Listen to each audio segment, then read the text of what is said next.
The lightning struck the chime tower out here, ran down, ran in on the side, ran in, and the fire started right there. And by the time I got here, the steeple was already fully engulfed, and the bell actually came down while I was here.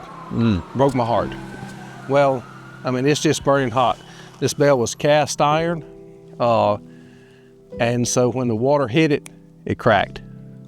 Completely lost its tone. It was still a thump, but it has no tone anymore.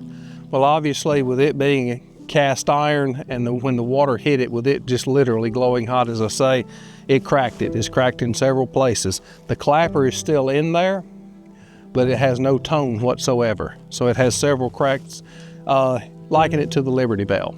But we knew that it was a complete loss, but we also knew that it was very historical because it had rang at funerals and weddings and chimed the hour, or told the hour throughout the history of the church, and we knew that if nothing else, that we were going to preserve the bell.